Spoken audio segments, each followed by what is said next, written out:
makanya kita Bapak Ibu, sejak zaman dulu orang itu tidak percaya kepada hari kiamat. Walaupun mereka percaya kepada Allah, orang kafir di zaman Rasulullah Bapak Ibu percaya kepada Allah. Mereka yakin yang menciptakan langit bumi itu Allah, yang menciptakan benda-benda itu semuanya Allah.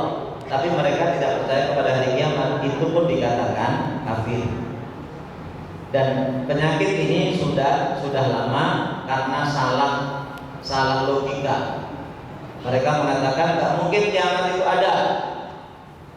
Kalau kiamat ada berarti orang akan dibangkitkan. Mana mungkin Allah akan membangkitkan tulang belulang yang sudah rusak.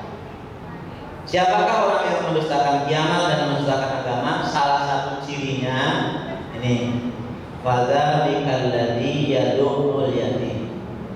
Fadzalika, maka dia itulah, itu ya, menggunakan kata-kata jauh. Ya, kalau dekat itu hadza, kalau dekat itu dzalika, itu jauh dari agama, jauh dari tuntunan, jauh dari nilai-nilai, jauh dari kiamat. Siapa orang yang yad'u menghadid, mengusir al-yatim, anak yatim.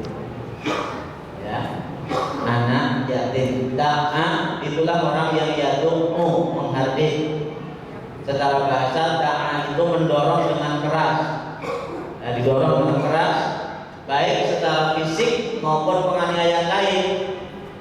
Ya, dengan tongkat, dengan kaki, dengan tangan, kemudian dengan menyuruh orang lain, itu namanya da'a yad'u.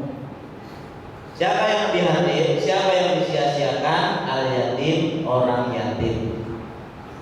Yatim secara bahasa itu dari kata-kata al-yutmu, yang artinya al-infiradu, sendiri. Kenapa? Anak yang ayahnya meninggal sebelum dia balik itu disebut dengan yatim. Maka dalam syariat Islam tidak dibedakan antara yatim dengan piatu. Ya, antara yatim dengan piatu itu dalam Islam tidak ada. Yang menjadi patokan dalam syariat Islam itu adalah ayah. Kalau ayahnya mati, anaknya belum balik kurang lebih sebelum umur 12, maka anaknya ini disebut dengan yatim. Kalau ayahnya ada, ibunya nggak ada, maka anak ini tidak disebut yatim dalam syariat Islam. Mengapa? Urusan rumah tangga satu itu semuanya dikendalikan oleh ayah. Maka terus kematian ayah menjadikannya kehilangan pelindung, seakan-akan dia sendirian dan sebatang kara. Kemudian yang kedua, secara fitrah, mohon maaf ini jangan ribut, akan saya sampaikan sesuatu. Kenapa dalam Islam tidak disebutkan yatim piatu, tidak dibedakan? Yang penting ayahnya mati, karena rata-rata, maaf bapak-bapak, ketika seorang istri meninggal duluan, biasanya ayah ini menikah lagi. Betul apa salah?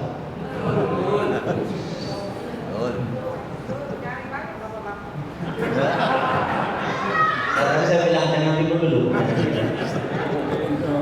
Kalau kebalikannya, kalau ayah mati, rata-rata ibu tidak menikah lagi. Betul Bu?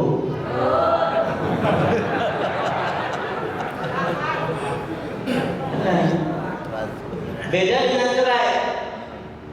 Kalau cerai, biasanya si istri mikir-mikir untuk menikah lagi.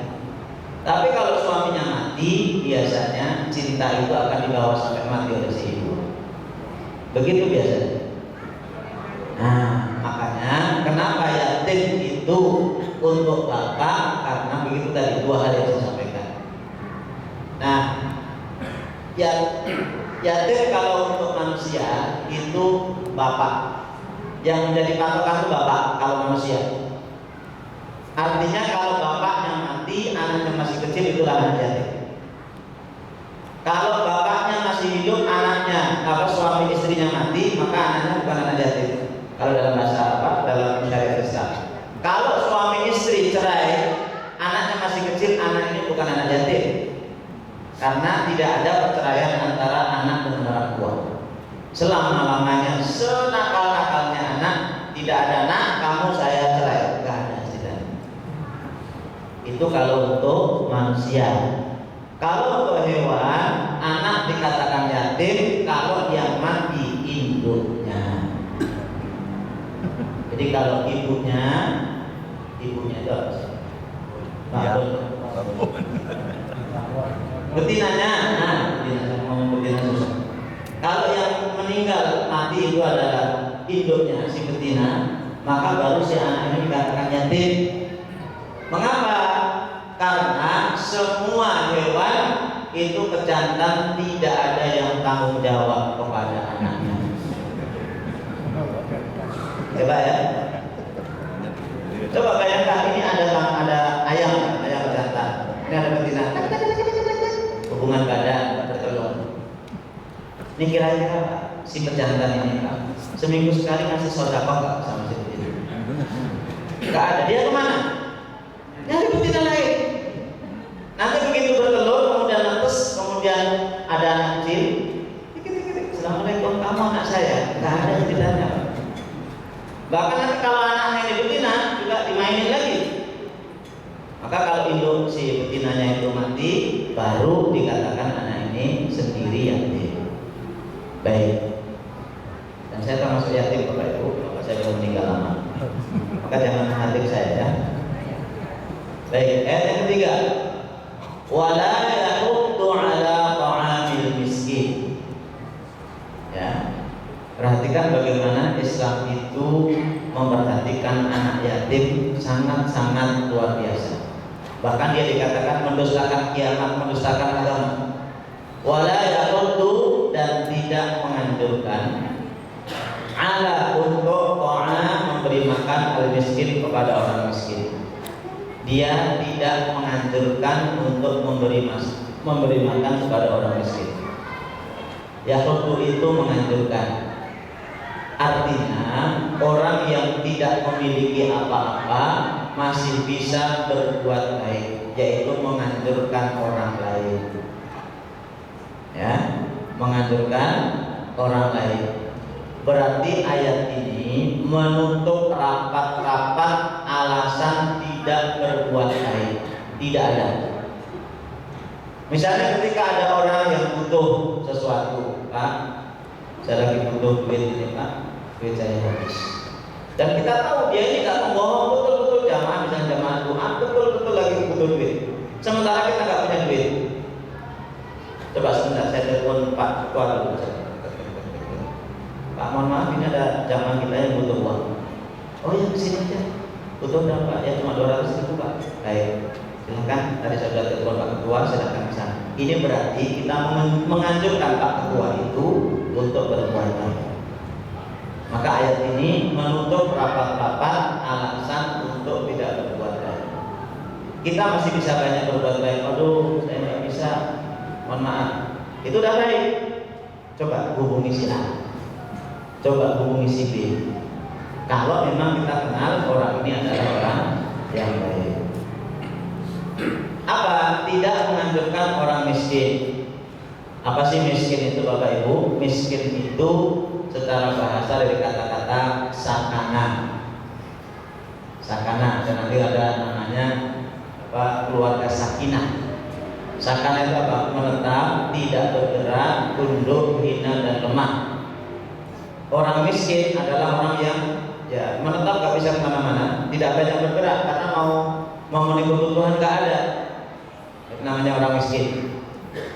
Nah kemudian kalau secara angka saya baca di buku BPS, Badan Pusat Statistik, orang Bandar Lampung dikatakan miskin itu kalau pengeluaran 1 bulan kurang saat itu kurang lebih Rp325.000. Masing-masing kita Bapak Ibu kalau sebulan pengeluaran kurang dari Rp325.000 disebut dengan miskin. Karena untuk menunjukkan atau untuk menentukan standar miskin kaya kan ada dua, lewat pemasukan dan lewat pengeluaran. Itu dalam ilmu ekonomi ada. Ini lewat pengeluaran. Kira-kira di sini ada yang miskin kan? Ya, pulsa kita aja minimal sebulan aja 500.000. Gimana itu kalau pulsa? Belum makan, belum listrik, belum bensin, belum macam-macam. Maka sebenarnya ya nggak banyak sebenarnya orang miskin yang betul-betul miskin itu. Nah, orang miskin adalah orang yang tidak cukup memiliki sesuatu untuk menutupi keperluannya. Terus dari sebab turunnya ayat dapat dipahami bahwa ancaman tidak hanya kepada mereka yang tidak menganjurkan dan tidak memberikan perhatian, tapi juga kepada mereka yang memberi bantuan tapi tidak mengenai sasaran yang dikehendaki oleh Allah. Ada orang yang memberi bantuan tapi ada maksud lain. Di 2017 ramai lagi nih, ada mulai banyak pilkada. Belum kemarin kemana kok tiara? Oh, sodakohnya nunggu 5 tahun sekali. Berarti ada maksud lain, jelas ini kita udah paham lah semuanya itu. Ya, ini nggak pernah ke masjid menjelang seminggu sebelum coblosan kok datang terus hari ini di sana, hari ini di sana, di sana, di sana sambil bagi-bagi stiker, bagi-bagi kalender. Ya ada apa? Walaupun kita nggak boleh mengatakan seperti itu, tapi biasanya cirinya seperti itu. Nah, dia memberi tapi ada maksud lain. Dan dia enggan memberikan kepada yatim dan miskin karena memang tidak ada sesuatu yang diharapkan. Bapak Ibu, kalau kita mohon maaf dalam politik, kok bantu anak yatim, nggak ada manfaatnya. Anak yatim itu berarti belum punya hak suara. Kok nyoblos apa? Nah, yang seperti itulah yang diperhatikan oleh agama. Ketika ada bantu, kok ada maksud lain, ini juga dikecam. Saya tanya Pak, mohon maaf Ibu jangan dengar ya. Bapak pengen bantu wanita, ibu-ibu, duitnya adalah taruhlah 1 juta. Bapak punya tetangga, yang satu janda umur 70, yang satu janda umur 20. Kira-kira bantu yang mana?